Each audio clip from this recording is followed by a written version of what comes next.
Entonces en la Torá no hay una sola palabra que no tenga un significado. No hay una sola palabra ociosa que esté por demás en la Torá. Cada palabra que está en la Torá tiene un sentido y tiene un significado. ¿No es cierto?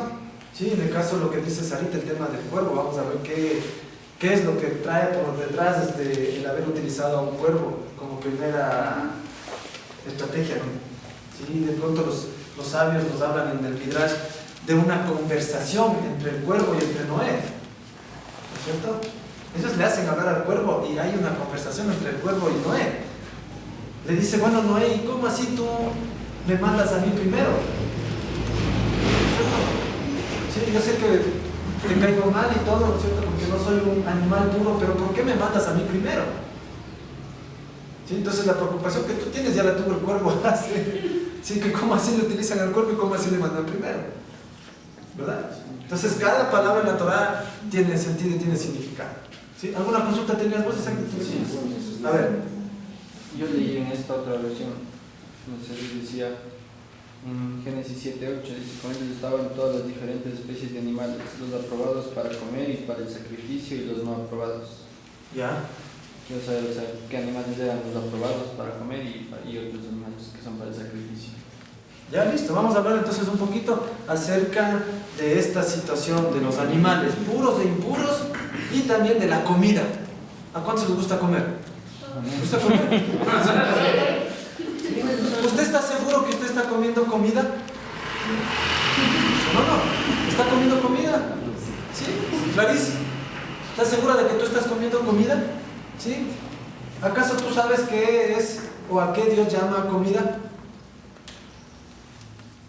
¿Sabe usted a lo que llama Dios comida? Para que usted diga, sí, yo estoy comiendo comida. ¿Sí?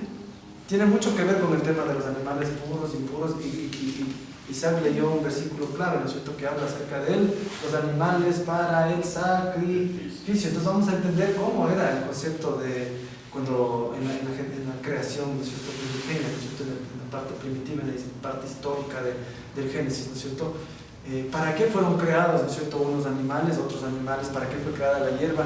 Cuando fueron creados Adán y Eva, ¿qué podían comer ellos? ¿Qué no podían comer ellos? ¿Qué era comida y qué no era comida? Muchas de las cosas que nosotros hoy comemos no es comida. No es comida. Entonces vale la pena estudiar un poco respecto a qué sí es comida y qué no es comida, ¿verdad? Cansísimo. Listo, bueno, entonces vamos a empezar, ¿ya? ¿Estamos bien? Vamos a empezar entonces.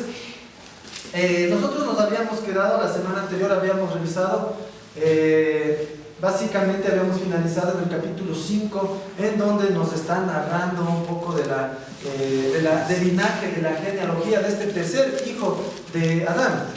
Tercer hijo que es mencionado, acuérdese, tercer hijo que es mencionado con nombre ahí, ¿verdad? Porque la palabra de Dios dice que Adán y Eva tuvieron hijos e hijas. ¿Se me entiende? Si no hubieran tenido hijos e hijas, ¿cómo nosotros podemos explicar la multiplicación de las generaciones? Pues, si solo tuvieron 3 hijos, machos, varones, y solamente había la primera pareja, Adán y Eva, con 3 machos ahí. ¿Cómo se pobló la tierra? ¿De dónde salieron? Entonces, obviamente que Adán y Eva tuvieron hijos e hijas. Posiblemente, digo, y eso es lo que dicen los sabios de la antigüedad, ¿no es cierto?, que antes de tenerle a Caín, que fue su primer hijo, Adán y Eva tuvieron varias hijas. Tuvieron hijas. ¿No es cierto? Pero como el propósito del escritor era mostrar qué es lo que sucedió, ¿no es cierto?, con el primogénito, no les consideró dentro de la historia a las mujeres. Y empezó por los varones, por el linaje de los varones, ¿no es cierto? Caín, Abel, luego tuvieron un tercer hijo que se llamó Set, ¿no es cierto? Y el capítulo 5 lo que nos habla es de este linaje, ¿no es cierto?, fruto, ¿verdad?, de Set, ¿no es cierto?, este tercer hijo de Adán y Eva. Y se terminó esta parte de este linaje de esta manera. Dice: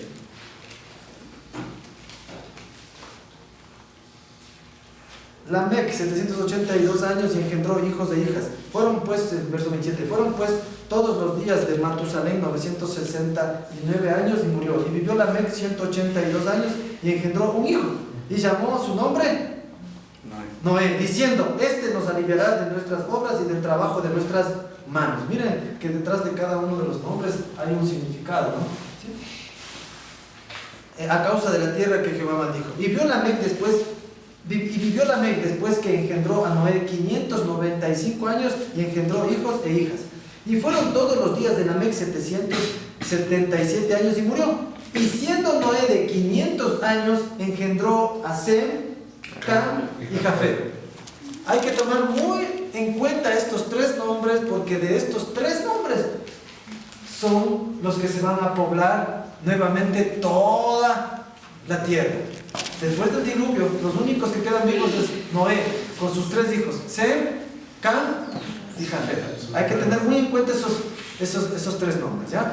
¿Sí? Entonces, se termina el capítulo 5 indicándonos ya, entra en escena de la historia, ¿no es cierto? Noé con sus tres hijos, Sem, Cam y Jafet. Vamos al capítulo 6, en donde ya la historia empieza a tornarse un poco ya complicada, ¿no es cierto? Acuérdese que ya con Caín, ya la humanidad empezó a dar unos síntomas de corrupción. Primero, que Caín mató a su hermano. Y como sanción, como juicio por ese delito, ¿no es cierto? ¿Sí? Fue desterrado, fue obligado a vivir como un errante. Pero sin embargo Dios le permite a Caín fundar una ciudad. Y no solo fundar una ciudad, sino tener descendencia, tener hijos. Pero nosotros podemos mirar a través de esa descendencia cómo llegó la degradación de esa descendencia, ¿no es cierto? Que dice la palabra, ¿no es cierto?, en el capítulo 4. Uno de los descendientes de Caín, el nieto, el tataranieto, el biscanieto, ¿no es cierto?, Lamec, tomó para sí dos mujeres. El nombre de la una fue Ada y el nombre de la otra Sila. Entonces nosotros, como estamos estudiando el libro de Génesis nos narra los comienzos de las cosas. Nosotros aquí podemos mirar ya el comienzo de la poligamia, por ejemplo. Porque hasta ese momento no nos dice nada de que Seth haya cogido varias mujeres o que Adán tenía más mujeres, qué sé yo. Pero sin embargo ya nos comenta de este Lamec, descendiente de Caín. Caín como tipo, ¿no es cierto?, de una generación ya malvada, depravada, que se deja llevar por su mala inclinación. Y sus descendientes van heredando, ¿no es cierto?, esa mala inclinación. Y la humanidad se sigue degradando hasta tal punto, ¿no es cierto?, que Lamec orgullosamente dice, ¿no es cierto?, dice, él se ufana, ¿no es cierto?, de esta conquista que tuvo. Dice, yo tomé dos mujeres y a los que estaban detrás de esas mujeres yo los maté. A uno le dio un trompón, al otro le dio un garrotazo, no sé. Pero él se ufana y dice, y si es que a Caín le van a vengar 7 veces, a mí tendrán que vengarme 70 veces 7, porque yo soy más malvado que Caín. ¿Sí me entienden? ¿Sí? Así quedamos, con un Caín, con una generación perversa, ¿verdad? Y por otro lado tenemos a un Seth con una generación posiblemente piadosa, ¿no es cierto? Porque en el capítulo 5 dice, ya vamos a darte la palabra. En el capítulo 5, uno de los de la generación de Seth, en el capítulo 5, verso 24, dice, y caminó pues Enoc con Dios y desapareció porque Dios se lo llevó. Entonces nosotros podemos mirar un tipo de generación malvada, corrompida, que es la generación de Caín, una generación que no ha desaparecido, una generación que sigue creciendo, una generación que sigue desarrollándose, y no, la palabra de Dios no nos muestra que en algún momento esa generación de alguna forma mostró un arrepentimiento o un cambio de actitudes. Y por otro lado miramos una generación de sed, una generación que con este no sé, chispazo, ¿no es cierto?, de justicia o de ser justos, ¿no es cierto?, nos muestra la vida de Enoc, diciendo que Enoc caminó con Dios. Y esta palabra caminar, en términos hebreos, esta palabra caminar significa observar la ley de Dios. Enoc observó la ley de Dios, andó con Dios, escuchó sus mandamientos y andó con él, ¿no es cierto? Entonces podemos mirar en la generación de Seth, una generación justa, una generación benévola. Y de esa generación proviene Noé, nuestro próximo héroe. De esa generación justa, no de la de Caín, sino de la generación de Noé. Si nosotros seguimos avanzando en la historia y nosotros estamos mirando y tratando de ir identificando las características del Mesías, las características de este redentor de la humanidad, Una característica ya vimos la semana anterior cuando analizamos Génesis 3:15. Acuérdense que después de toda esta mala actitud, ¿no es cierto?, mala decisión que tomaron Adán y Eva, y por esa mala decisión entró todo este nivel de corrupción dentro de la humanidad. En el huerto del Edén pasó algo desastroso. Sin embargo, Dios inmediatamente en Génesis 3:15, hablando de la sanción a la serpiente, le dice: a ti siempre vivirán en disputa, ¿no es cierto?, tu simiente y la simiente de la mujer.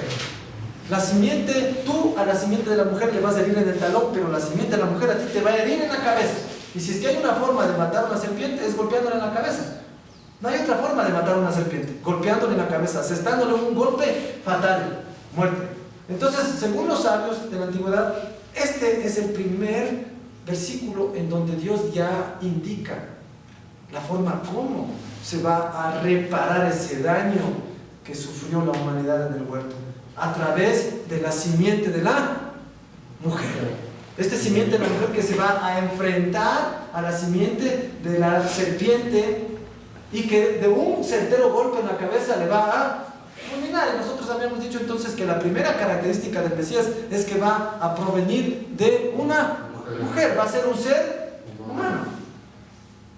La otra característica que nosotros podemos vislumbrar aquí, ¿no es cierto?, es que el Mesías, este descendiente de la mujer, tiene que provenir del linaje de Noé, o de Set, primeramente, de Set. No puede ser de Caín, pues. Una generación por demás malvada. Y es más, esta generación malvada en el diluvio se extingue. No así la generación de Set, porque la generación de Set viene hasta Noé, y Noé con sus 3 hijos son los que se salvan del diluvio. Entonces el Mesías, aparte de que es un varón, simiente de la mujer, el Mesías tiene que provenir del linaje de Set. Y no solamente del linaje de Set, sino que tiene que provenir del linaje de Noé. Y no solamente del linaje de Noé, sino que tiene que provenir del linaje de, ya vamos a ver, del hijo mayor de Noé, llamado Sem. Acuérdense, Sem, Cam y Jafet son los 3 hijos, ¿no es cierto? Entonces ya vamos nosotros mirando, estamos abriendo los pasos para conocer un poquito más acerca de este Mesías, y poder nosotros reconocer a él. Tiene que ser un varón de la simiente de la mujer, tiene que ser un ser humano, no puede ser un Dios, tiene que ser un ser humano. Y no solamente un ser humano, sino que este ser humano tiene que provenir, ser un descendiente no de Caín, sino ser un descendiente de Set. Y no solamente un descendiente de Set, sino tiene que ser un descendiente de Noé. ¿Están durmiendo ustedes? Y no solamente un descendiente de Noé, sino que tiene que ser un descendiente del hijo mayor de Noé, llamado Sem. Miren cómo vamos trazando, ¿no es cierto?, las características del linaje del Mesías. ¿Sí? Mientras vamos avanzando. Muy bien. Entonces, medias feras son las noticias que nos trae el capítulo 6. Dice: aconteció que cuando comenzaron los hombres a multiplicarse sobre la faz de la tierra y les nacieron hijas, que viendo los hijos de Dios que las hijas de los hombres eran hermosas, tomaron para sí mujeres, escogiendo entre todas. Hasta ahí, ¿no es cierto?, para responder varias de las preguntas que se hicieron. Primeramente nos dice que las personas empezaron a multiplicarse, las generaciones empezaron a multiplicarse. ¿Eso es bueno o es malo? ¿Ah? Eso es bueno porque está dentro del plan de Dios y está dentro, ¿no es cierto?, de la disposición que Dios les dio a Adán y Eva. Vayan y multiplíquense, llenen la tierra y sojuzguen, ¿no es cierto? Eso está muy bien, ¿no es cierto? Pero ¿qué empieza a pasar ahí? Empieza nuevamente a vislumbrarse, empieza a identificarse, ¿no es cierto?, ya unas malas decisiones, posiblemente unas mezclas no adecuadas. Y nos habla de 2 grupos, ¿no es cierto?, los hijos de Dios y las hijas de los hombres. Si nosotros entendiéramos literalmente esto, ¿cómo podríamos entender nosotros esto? Los hijos de Dios y las hijas de los hombres. Se refiere... Puede ser, a ver. Se refiere a los ángeles, los hijos de Dios. Ya, esa es una de las teorías. Es una de las fuertes teorías. Que son ángeles, ¿no es cierto?, que Dios ha enviado. Es una de las fuertes teorías que existen. Muchos sabios de la antigüedad concluyeron en que estos hijos de Dios eran ángeles enviados por Dios. ¿Qué otra teoría más? Es que no puede ser porque Teoría, dime la tuya, teorías. Ah, teoría, bueno. ¿Quiénes pueden ser estos hijos de Dios? O sea, se refiere a la descendencia del último hijo Sed. de Sem. Sed. Sed se refiere a esa descendencia, o sea, que iba por el mismo linaje. Ya, esta es otra, ¿no es cierto?, de las fuertes teorías también que existen, ¿no es cierto?, que estos hijos de Dios son descendientes del linaje de Sed, ¿verdad? ¿Sí? Bueno, la mayor parte de los sabios de la antigüedad concluye, ¿no es cierto?, que estos hijos de Dios, hay la teoría, ¿no es cierto?, como decía Milagros, la teoría esta de que posiblemente eran ángeles. Y no solamente ángeles, sino que nos habla de que eran los ángeles caídos, que Dios, al momento de sancionar a Satanás con todos sus demonios, ¿no es cierto?, Él los expulsó y los envió a la tierra. Y que posiblemente estos hijos de Dios eran básicamente personas o espíritus, ¿no es cierto?, angelicales, ¿no es cierto?, que fueron destituidos y que vinieron a caer a la tierra. Sin embargo, si se analiza un poquito más esta teoría, ¿no es cierto?, por ejemplo, podemos nosotros tomar el texto en donde Jesús habla respecto a las características de los ángeles. En una pregunta que le hacen a Jesús, le hacen una pregunta y le dice: mira, había un varón que se casó con la hija de tal fulano, ¿no es cierto?, y se casaron, y antes de procrear hijos muere el varón, y según la ley hebrea, ¿no es cierto?, el hermano podía tomar el lugar de su hermano fallecido, tener hijo con la viudita, ¿no es cierto?, y ese hijo es el que iba a tomar la representación del fallecido, le iba a representar y le iba a dar descendencia al fallecido. Se llama la ley del levirato. Entonces le pusieron una trampa a Jesús y le dijeron: mira, sucedió eso en nuestro recinto, ¿no es cierto?, que se casa con la señorita, muere sin darle descendencia, viene el hermano, también muere sin darle descendencia, viene el otro hermano, muere sin dar descendencia, y así 7 hermanos. Oye, le decía el maestro, cuando vayamos al cielo, por así decirlo, ¿no es cierto?, ¿de quién va a ser ella esposa? ¿De cuál de los hermanos va a ser el esposo? Ya le jodimos, dice. Porque los 7 se casaron. ¿A cuál le va a dependencia? Al uno. Y el otro le va a decir: ¿cómo así si yo también me casé? También es mi esposa. Y el otro también va a decir: sí, ¿cómo así si yo también me casé? También es mi esposa. Ya le jodimos. Entonces Jesús les dice: miren, ustedes cometen errores porque ignoran las escrituras, porque en el mundo por venir no va a haber matrimonios, nadie se va a dar en casamiento, sino que todos serán como los ángeles. ¿No es cierto? Nosotros podemos mirar detrás de esto, ¿no es cierto?, que cuando los ángeles fueron creados, ellos nunca tuvieron esa disposición por parte de Dios para la procreación. La misma cantidad de ángeles que el Señor creó en el comienzo, esa misma cantidad de ángeles hay hoy en día. La misma igualita. Digamos que el Señor creó 10 millones de ángeles. Ahorita, ¿cuántos millones de ángeles hay? Hay 10 millones, ¿por qué? Porque ellos no fueron previstos para la reproducción, para multiplicarse. No es que el ángel con la ángela se casan, tienen sus relaciones y ¡pum!, les nace otro angelito ahí. No existe eso. No existe. Entonces, un ángel no fue capacitado para la reproducción. Entonces, no puede darse el caso de que estos hijos de Dios sean ángeles, porque dice, ¿no es cierto?, que estos, mirando que eran hermosas las hijas de los hombres, ¿no es cierto?, se llegaron a ellas y tuvieron hijos. Entonces no se puede dar, justamente por esta enseñanza, ¿no es cierto?, por esta doctrina y esta verdad que la defienden los rabinos, ¿no es cierto?, de que el ángel no fue capacitado para la procreación.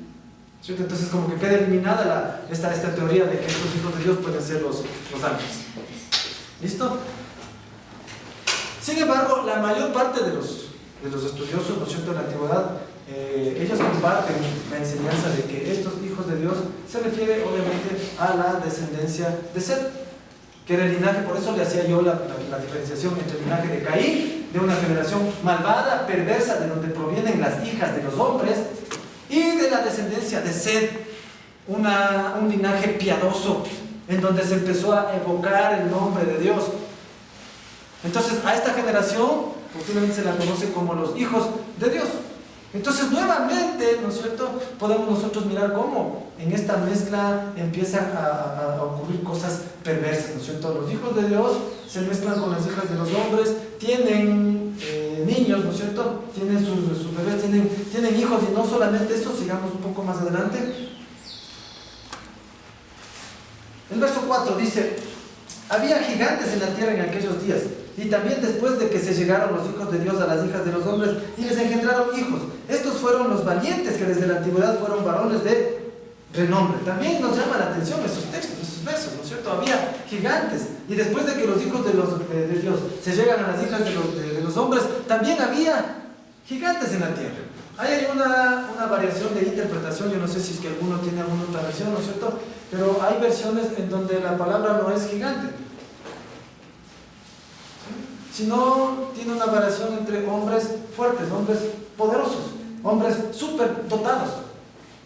Ahora yo quiero ponerles una pregunta. ¿Ustedes creen que cuando Adán y Eva fueron creados, Adán era así chorreado como yo, todo flacuchento, enano, sin fuerzas? ¿Cómo se le imaginan ustedes a Adán? ¿Cuánto creen que medía más o menos? 1,86 m. 1,86 m, Claro, mínimos. ¿Qué dice? 2 metros. Sí, porque más o menos la persona más alta que ustedes han conocido aquí en el mundo, ¿cuánto ha llegado a medir? 2,13. No, se ha habido más de 2,40 en Perú. Sí. En serio. En China hay uno de 2. Y eso en una generación nuestra moderna, en donde la generación original de Adán y Eva y de sus hijos ha venido degradándose y degradándose y mezclándose y degradándose y dañándose y enfermándose y todo eso. Tenemos esta altura, algunos son bien pepudos y bien fuertes y todo eso. ¿Usted puede imaginarse cómo fueron creados Adán y Eva? Los sabios de la antigüedad dicen que con el propósito de que Adán pueda poner nombre a todos los animales, para que pueda poner nombre a las aves del cielo, Adán debió haber sido muy alto. Muy alto. Ellos lo dicen de esa manera, dicen que Adán medía 2 millas.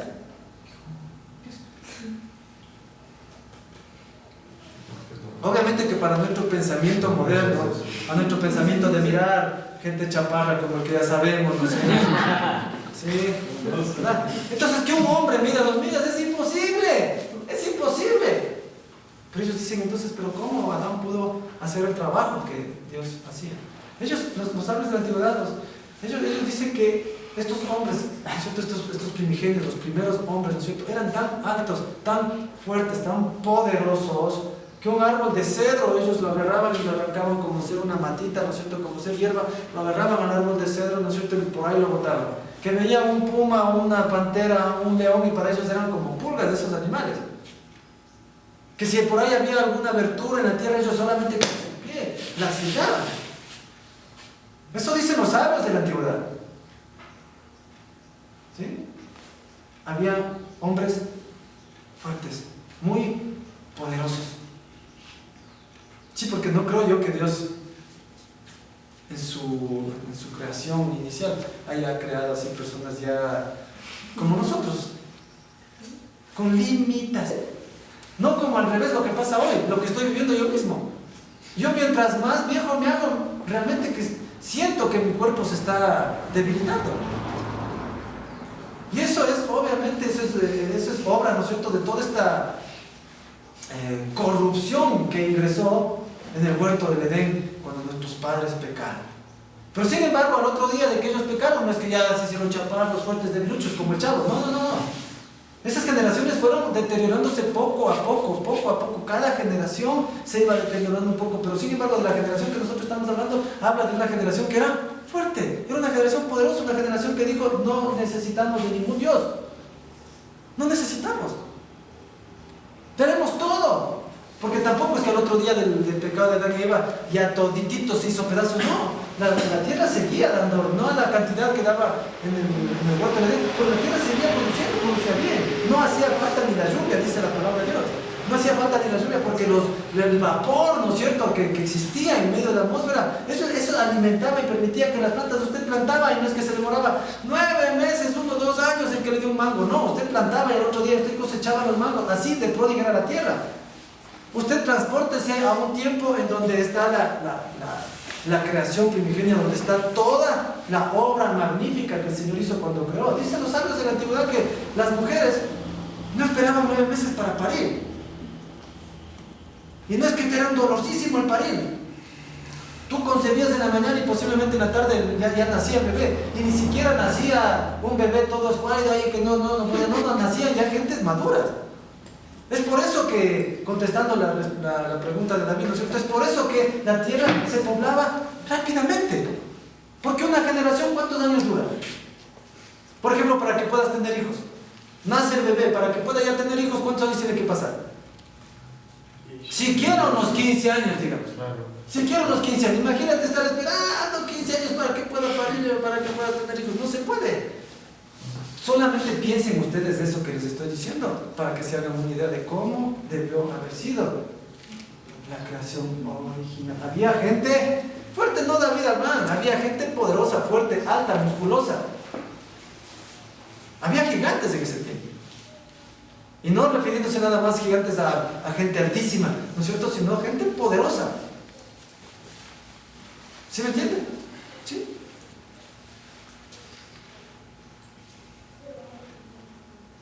Verso 5, y vio Jehová que la maldad de los hombres era mucha en la tierra, y que todo designio de los pensamientos del corazón de ellos era de continuamente solo el mal. Eso es lo que se degeneró, ¿no es cierto?, por este orgullo que sentía la gente al verse tan poderosa, tan fuerte. Había gente fuerte en la tierra, gente que se enorgulleció de su condición, de su fortaleza, ¿no es cierto? Y empezó a vivir la vida como a ellos les venía en gana.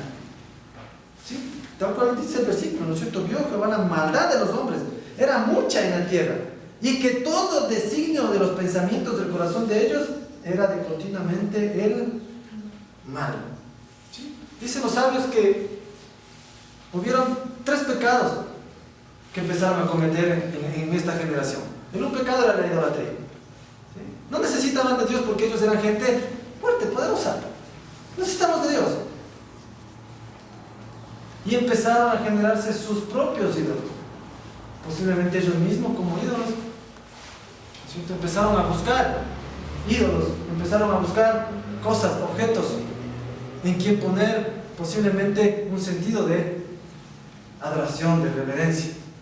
Dejaron de lado a Dios, la idolatría. Segundo, dicen ellos, otra de los pecados en los cuales incurrieron esta generación y que les ganó este tema de que Dios vio la maldad que era mucha, ¿no es cierto?, fue el asesinato. Ellos empezaron a matarse los unos a los otros, y no solamente entre humanos, sino que ya los animales mismos empezaron a ser roñosos entre ellos y a perseguirse y a matarse los unos a los otros. Ya vamos a ver, porque Dios ve, ¿no es cierto?, que se corrompe a todo nivel, no solamente entre los hombres, sino los mismos animales. Por eso es que hasta los animales tienen que morir, si no sería injusto. Los animales, todos tranquilos, todos inocentes, ¿no es cierto?, y el hombre malvado, y el Señor les mata todititos, hasta los animales, ¿no es cierto? Sí, inclusive los hombres, los animales se degradan. Tercero, primero, la idolatría. Segundo, el asesinato. Tercero, las relaciones sexuales ilícitas. ¿Sí? Empezaron a tener relaciones sexuales ilícitas. Un hombre con 2 mujeres. Un hombre con otro hombre. Mujer con mujer.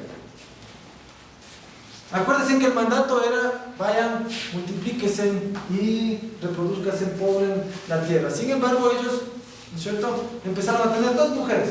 Una mujer para reproducirse y la otra mujer ¿para qué será? Para el placer. Cambiaron toda la forma de la reproducción, del placer sexual, ¿no es cierto? Empezaron a tener relaciones prohibidas, relaciones indecorosas con animales. Dicen los sabios, ¿no es cierto? Miren, dicen los sabios que inclusive los animales empezaron a hacer eso. El perro se mezclaba con la loba, el gallo con la pata. Así de corrupto se encontraba esa generación. Y lo peor de todo Lo peor de todo, lo que describen los sabios, ¿no es cierto?, es que lo que a Dios ya le colmó y dijo, voy a terminar con esta generación, es que empezaron a robarse los unos a los otros. Si yo le pregunto a usted y le digo, ¿qué es peor para usted? La idolatría, el asesinato, la perversión sexual o el robo, ¿cuál me hubiera dicho usted? ¿Cuál me hubieras dicho tú? El asesinato. Idolatría. ¿Cuál me hubieras dicho tú? Lo que a Dios no le gustó en nada, porque lo otro pudo haber perdonado, en nada es el robo. Porque cuando tú pierdes el respeto por la propiedad ajena, tú estás hecho rebelde. Cuentan los sabios, ¿no es cierto?, relatan ellos cómo entendían ellos la degradación total, que llegaron al colmo de robarse los unos a los otros, ¿no es cierto? Que si alguien de esa generación veía por ahí a alguna viudita o le veía a algún guagua, ¿no es cierto?, que jalando un burro, jalando un borreguito, iban y se lo quitaban. Que si alguien iba recién cosechando sus habas, ¿no es cierto?, iba llevando sus habas en el canasto, venía toda la gente y cogía cada uno su manotazo ahí. Llegaban al colmo de que las personas, con el miedo de que les roben sus prendas de vestir, andaban desnudas en la calle. Que posiblemente a nosotros nos cause chiste si es que entendieran el chiste. Pero esa es la forma como relatan los sabios de la antigüedad, de la tanta degradación que existía en ese tiempo. Y lo peor de todo, lo que no le gustó al Señor fue el tema del robo. Empezaron a robarse los unos a los otros y dijo, hasta aquí llega esta generación. ¿No es cierto? Vamos a leer otro texto que de pronto también llama la atención y dice: se arrepintió Jehová de haber hecho hombre en la tierra y le dolió en su corazón. No sé si ustedes se dan cuenta ahí que ahí le atribuyen a Dios, cualidades o expresiones humanas, como si Dios fuese un humano que se arrepiente y le duele. No sé si les llamó la atención eso. A ver, Diosito se arrepintió. Vea, el momento que Dios se arrepienta, deja de ser Dios. Un Dios que se arrepiente. Porque el hecho de que se haya arrepentido significa que falló, ¿sí o no? Falló. Fallaste, taita Dios, en crear esto. Fallaste, entonces ya no eres Dios. Ah, ya ves que te duele, ya no eres Dios. ¿Cierto? Este tipo de expresiones que están en la Biblia, y no solamente aquí, ¿no es cierto?, porque más adelante los profetas hablarán y dirán: el brazo de Dios se encuentra extendido, porque los ojos de Hashem te están vigilando, porque la mano del Señor te sostiene. ¿Será que Dios tiene pies, ojos, manos, todo eso? No, es una forma de expresión, ¿no es cierto? Es un hebraísmo, es una forma de expresarse, una forma de expresar algún tipo de pensamiento que sea entendible para el ser humano. Por eso es que esta estrategia, ¿no es cierto?, de darle estos antropomorfismos que se llaman, es darle cualidades humanas al Dios invisible. Es una estrategia, ¿no es cierto?, para mostrar algo, ¿verdad? Una estrategia para que nosotros podamos entender algo. No necesariamente significa que Dios se arrepintió, o creen que nunca supo que eso iba a pasar, porque si él nunca sabía eso, ya deja de ser Dios. Deja de ser Dios. Si es que algo se le escapó de su control, ya no puede ser Dios. Si es que algo se le salió de escena, ¿no es cierto?, se le regó el agua, se le quemó el pan, ya deja de ser Dios, ya no es Dios.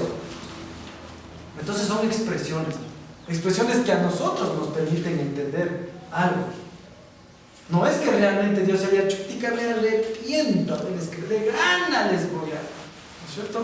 No, nosotros tenemos que entender, de pronto esta no es la clase para poder entender a más profundidad el tema de este tipo de términos, ¿no es cierto? Pero por lo menos de pasada debemos entender que son modismos, estrategias de escritura, de la forma que nosotros al momento de leer podamos nosotros captar la esencia del mensaje y no hacernos la idea de que sí, Dios se arrepintió.